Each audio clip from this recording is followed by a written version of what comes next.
Você está prestes a refletir comigo uma das histórias mais fantásticas da Bíblia Sagrada. Atos 10 mostra uma história muito inusitada, onde duas pessoas têm visões diferentes ao mesmo tempo, onde Cornélio, um dos principais personagens desse texto, tem a visão de um anjo mandando que ele chamasse Simão na casa de Simão, Simão Pedro na casa de Simão, o curtidor, e Pedro tem a visão de animais que considerados imundos ou impuros, onde ele tinha que matar e comer, coisa que ele, como judeu até o tutano, jamais teria feito. Ele se recusa, mas a ordem vem: eu estou mandando, levanta, mata e come, e ele tem que fazer. Isso exemplificando o que ele deveria fazer, ou seja, entrar na casa de um não-judeu, ou seja, o chamado gentil. Era todos não-judeus. Judeu não podia entrar numa casa de não-judeu. Isso era escândalo. E o escândalo que temos aqui em nossas mãos, em nossa aula, na nossa lição de hoje, é o grande acontecimento, o início de um grande acontecimento para a glória do Senhor. A igreja saindo de Jerusalém e entrando nas casas dos judeus, dos gentios, dos gregos, dos romanos, indo a mundo afora, como disse o próprio Senhor Jesus, até os confins da terra. Olá, sou Gilson Mazeiro, eu sou pastor e estou aqui para refletir contigo na lição de hoje. A revista da CPAD Lições Bíblicas, no seu terceiro trimestre, vai falar sobre a Igreja de Jerusalém. Nós já estamos aqui na lição de número 11, que é uma igreja hebreia na casa de um estrangeiro. Lembrando que nós já passamos por várias lições aqui, falando sobre a Igreja de Jerusalém, a igreja que nasceu no Pentecoste, a Igreja de Jerusalém, um modelo a ser seguido, e assim nós fomos estudando cada uma das lições. Na semana passada, peço perdão aos irmãos, não pude estar lançando o vídeo, muito menos gravando, editando, por conta de uma perda muito grande que eu tive na minha família. Então, peço perdão, não pude parar para gravar, mas estamos aqui. Semana de festa na igreja, mas nós estamos aqui cumprindo com o nosso compromisso. Amém, meus irmãos? O texto áureo vai falar sobre Pedro, né? Respondeu então Pedro: pode alguém porventura recusar a água para que não sejam batizados estes que também receberam como nós? O como nós é muito importante para nosso entendimento. Receberam como nós o Espírito Santo, versículo 47 do Atos 10, no qual nós estamos aqui meditando. A verdade prática, que é sempre uma síntese da lição, ela fala: o episódio da igreja hebreia na casa do gentil Cornélio demonstra que Deus não faz acepção de pessoas. É a grande constatação que Pedro chega, né, depois de tudo isso. A nossa leitura bíblica em classe é praticamente o capítulo todo de Atos, né, de 10 de Atos. Na verdade, é o capítulo 10 de Atos aqui, desde o seu primeiro versículo até o versículo 48, vai falar sobre essa história de que tinha um homem, né, chamado Cornélio. A palavra de Deus diz que ele estava lá, ele era um bom homem, ele orava, ele entregava esmola, ele tinha temor, mas ele não conhecia o Senhor. Precisou alguém evangelizar, precisou alguém levar o evangelho a ele, e esse homem se chamava Cornélio. Olha que coisa maravilhosa. Nós vamos estar ali estudando aí tópico por tópico, item por item, né, o subtópico, e nós vamos estar trazendo tudo isso aqui para você. E se está sendo útil esse vídeo para você, se está sendo um bênção na sua vida, eu peço a sua colaboração gratuita. Como? Se inscreva no nosso canal, vamos frutificar, vai lá, curta esse vídeo, comenta aí o que você está achando da lição de hoje e, se puder, compartilhe para que mais pessoas possam estar tendo acesso a esse material e que possa vir fazer parte desse canal que tem sido uma bênção e será ainda mais a cada dia, em nome de Jesus. Meus irmãos, os tópicos estão assim. Primeiro tópico: a revelação de Deus aos gentios. A revelação de Deus aos gentios. E vem aqui os subtópicos: a visão de Cornélio, a experiência espiritual de Pedro e a urgência da pregação do Evangelho. A primeira coisa que eu quero ressaltar aqui com os irmãos: a visão de Cornélio. Cornélio, um centurião romano da cidade de Cesareia, orava por volta das 3 horas da tarde, quando teve uma revelação de Deus. Olha aqui, a revelação vem para ele, um anjo aparece para ele e fala: ó, manda buscar Pedro. É interessante que aqui o subtópico 2, a experiência espiritual de Pedro, já vai falar da experiência, que eu não vou me prender aqui, de Pedro, da visão que Deus mostra para ele enquanto ele estava lá orando. Deus mostra para ele vários animais que eles não comiam e tudo mais, por causa da sua cultura, por causa do seu regime, né, da sua dieta, e ele vai precisar obedecer ao Senhor, que manda ele matar e manda com que ele comesse. Isso exemplificando que ele deveria, como eu já disse, ir à casa de Cornélio. Depois Deus vai mostrar para Pedro o que é que estava acontecendo de fato, que era o mundo físico.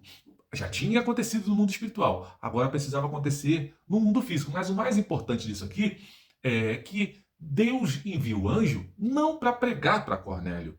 Deus envia o anjo, né, para mandar chamar Pedro. O anjo foi, ele viu um anjo, olha o que o escritor coloca aqui, ó. Não é incomum nas páginas das escrituras Deus se revelar por meio de anjos.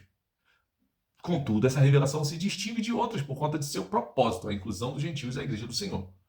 Então, Deus tinha esse propósito e para fazer essa conexão precisou ser algo um tanto sobrenatural. Assim também como foi um tanto sobrenatural a aparição de Jesus para Paulo, né? Antes, no capítulo 8, capítulo 9, melhor dizendo, capítulo 9, a aparição de Jesus para Paulo ali no caminho para Damasco também demonstra essa relação diferenciada, né?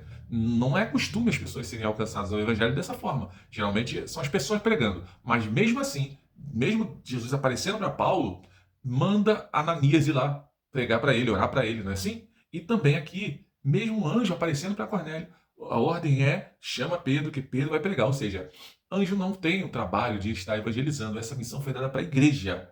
Essa missão, a missão de evangelizar, a missão de pregar o evangelho é dada a mim e a você. Então faça a tua parte em nome de Jesus. A urgência da pregação do evangelho, aí está dentro do que nós estamos falando aqui, né? Que Deus tem pressa, Deus quer evangelizar, Deus quer que as pessoas sejam alcançadas, e ele fecha aqui o primeiro tópico falando exatamente isso. Não é preciso ninguém ficar esperando um anjo comissioná-lo a pregar o evangelho.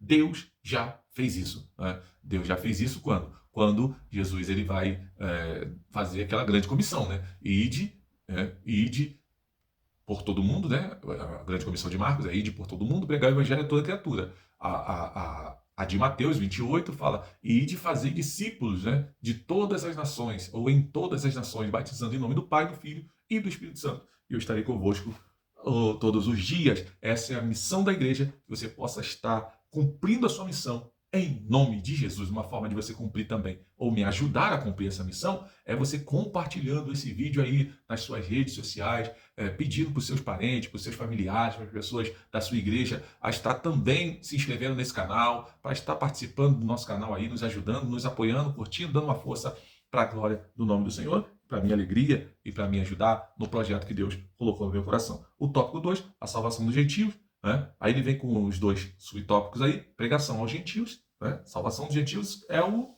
tópico 2. O primeiro subtópico, pregação aos gentios, e depois a conversão dos gentios. Né? Pedro recebeu a missão de pregar para Cornélio e sua casa. Sua pregação é totalmente cristocêntrica, sempre apontando para a cruz de Cristo. Essa é que é a grande questão. Essa é a grande questão. Pedro não perde a oportunidade. Pedro não perde a oportunidade de pregar e pregar Jesus. Eu não vou citar nome, mas tem um pastor que eu até sigo nas redes sociais e ele critica muito um pastor também, um outro pastor, né?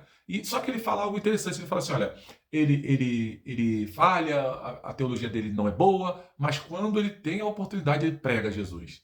Ele fala de Jesus. Quando ele é levado para as TVs, enfim, para os encontros que ele vai, onde as pessoas pensam que ele vai ter ali um comportamento de conciliação com as coisas erradas e tudo mais, porque ele é mais voltado para mais aberto e tudo mais, mas não, quando ele chega lá, ele prega o evangelho. Isso é importante.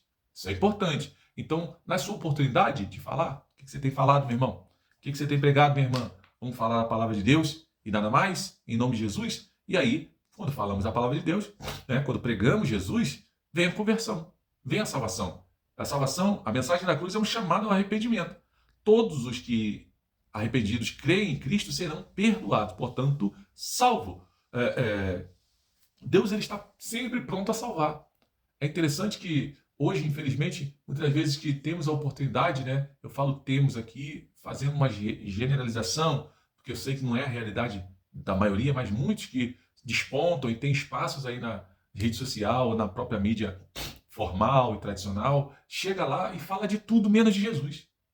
Fala de oferta, fala de arrecadação, fala de trabalho social, fala de política, fala de tudo, menos pregar sobre Jesus, menos falar do plano da salvação, menos falar de que Jesus quer salvar, que Jesus veio para salvar, da obra salvífica de Cristo. E meus irmãos, quer saber de uma coisa? Está faltando isso no nosso meio. Está faltando pregadores. Está faltando ganhadores de alma. Tem muitos coaches por aí, tem muitos, até mesmo apologetas, né? Pessoas aí que defendem a fé da maneira deles, não da maneira como a Bíblia nos manda muitas das vezes, mas tem muitos que defendem também da maneira que a Bíblia manda. Sim, eu não vou ser aqui também injusto com a grande maioria das pessoas que falam de Jesus e tudo mais, porém, ou melhor, que defendem a fé de verdade. Porém, está faltando ganhadores de alma, está faltando pregadores do evangelho, está faltando evangelistas, missionários, está faltando falar de Jesus, meus irmãos. E a conversão é só em Jesus. A salvação é só em Jesus. Então está faltando falar de Cristo.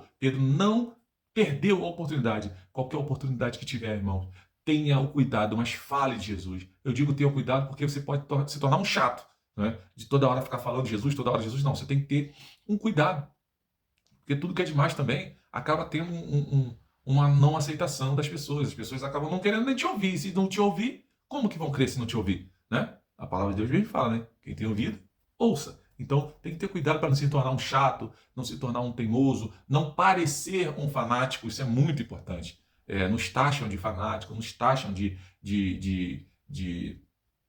conservadores, né? Não que ser conservador seja uma crítica, mas quando eles falam conservadores, muitas das vezes está querendo falar fundamentalistas, né? Pessoas muito fanáticas, então tem que ter muito cuidado com isso. O terceiro tópico, para a gente fechar, é o Espírito derramado sobre os gentios. O Espírito prometido é o primeiro subtópico, o segundo, o Espírito recebido, e o terceiro, para fechar, um Pentecoste visto e ouvido. Olha que interessante que durante o primeiro concílio da Igreja de Jerusalém, anos depois, ou tempos depois, Pedro faz referência a esse fato como sendo uma das promessas feitas por Deus aos gentios.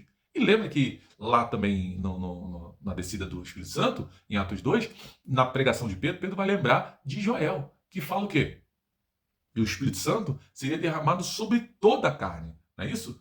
Sobre toda a carne. E aí ele vai falar que a bênção de Abraão foi feita aos gentios. Então esse toda a carne, obviamente, não são todas as pessoas, mas são pessoas de toda a espécie, vamos dizer assim. São pessoas de todas as vertentes. Ou melhor, pequeno, grande, baixo, alto, né?